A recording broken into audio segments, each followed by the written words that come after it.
Hey, it's Ryan Thomas, and in this video, I want to share with you another very personal story, and that is about the last time that I texted with my mom.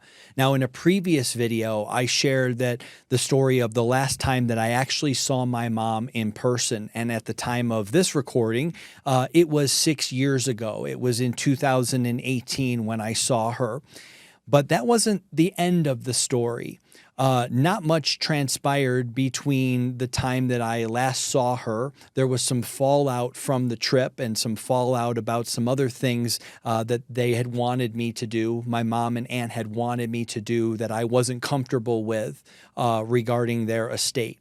It's not important for this video, but there were a couple of other interactions that I had that did not go well. That was a lot of more of the same of, well, this is what we want. Oh, you have a different opinion. Well, then the hell with you. And so it was basically no communication, no contact in that 2018.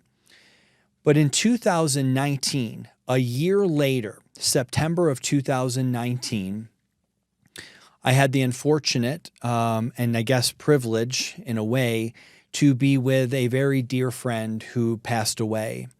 And he was somebody who was a mentor of mine. He was in his 60s. We were very close to him, loved him very much, and he had pancreatic cancer and went downhill, unfortunately, very quickly. And this was a person that over the course of my mom and my relationship, she knew about him. She knew the story of how he became this self-made guy and knew that we were very close to him. And we went and spent time with him in his last days when he was on his, unfortunately, on his deathbed. And when we were there in California, we took a brief moment to leave his home surrounded by the rest of his family and go to the 3rd Street Promenade in Santa Monica, California. And we're coming to terms with this vibrant, amazing person who was obviously at the end of their life, a completely different version of themselves. And I was just racked with this emotion of, wow, the last time I saw him, he was great. He was normal. He was fighting it, but he was okay. And now I see this version of him.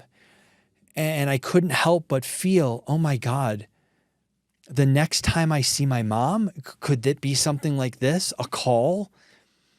And all of a sudden, all of these years pass, and now I have to go and see my mom, and this old, fragile, towards the end of her life or at the end of her life stage. And I was just filled with this emotion of like, God, none of the other stuff matters. God, if we can get through it, let's just find a way, right? Let's let water under the bridge. She's mad at me. I was mad at her. Maybe like it just puts everything into perspective. We don't even have to have a deep relationship, but just to have communication, just to have contact. Because I didn't want to have this feeling of all of this wasted time. Because as I've said before, parental alienation and the strife and all of this, all of the stress, all of the psychological abuse, it's ridiculous. It is a waste of time and energy and a waste of life to have to deal with all of this. And so I was just filled with this overwhelming sense of what a waste all this is. How many years are going to go by? 5 years, 10 years, 15 years? And all of a sudden I'm going to have to be sitting here just like watching my amazing friend, this shell of themselves, and I'm going to be a whole lot older. And what are we going to be trying to make peace, on a deathbed and saying, I'm sorry, and saying, I love you, when all along, despite all of this, there is still love. So sitting there, I can remember it like it was yesterday, sitting there trying to force down a bowl of ramen at 9 o'clock at night. I took out my phone and I did something that I really thought for my own, protection and boundaries and no more of this, that I wasn't going to initiate any more communication. I wasn't going to initiate any contact. And I sent a message, and in essence, I said to my mom, I'm in California watching my friend John die.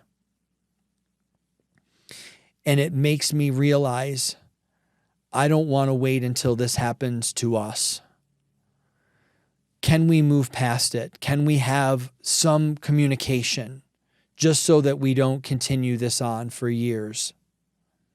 I love you. And to say that I didn't have expectations, I had hope. And at the same time, looking back on it, I'm the one living that experience, right? I'm the one facing possible regret. I'm the one facing this doom and gloom, not her. And so just because that was my experience doesn't mean that that was going to be her experience or anything that I said was going to change her mind. But I knew in my heart, in this moment, you got to do it.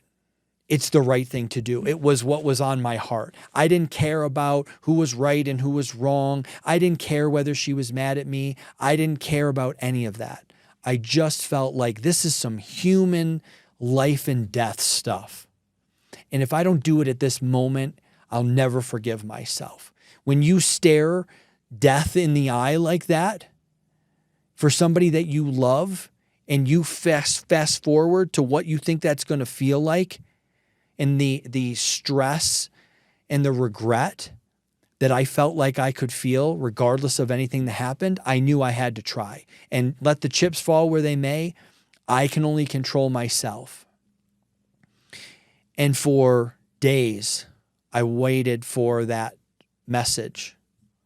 Much like alienated parents wait, hoping, right? Hoping that maybe something gets through. Maybe something kind of shakes and changes. And it never came. And I'm not saying this to blame anybody. Again, she's got to make her own decisions. I've made my own decisions. I made my own decisions to make these videos about her, about our family. It can't be easy. And so I respect that was the decision that she made. And for all I know, I could be blocked, right? Maybe she never even got it. Maybe she's watching this and she's seeing this for the first time. And she's saying, what? I never got a text message. John died? What did you say? Right? And it's kind of weird to say it like that, but thinking about like my mom could be watching this and hearing it for the first time. And I don't know whether she's watching it, hearing for the first time, watching it and going, yeah, I wasn't going to do that, whatever. But what I can tell you to those who are watching, and if my mom is watching,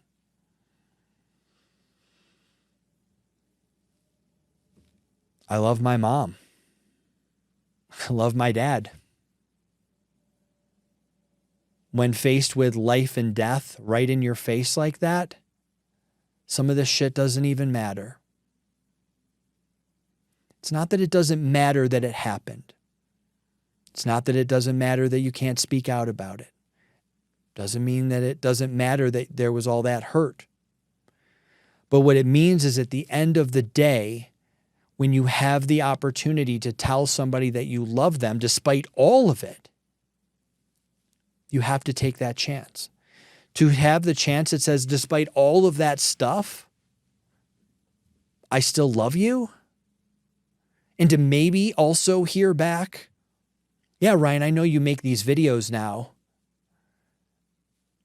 and I still love you.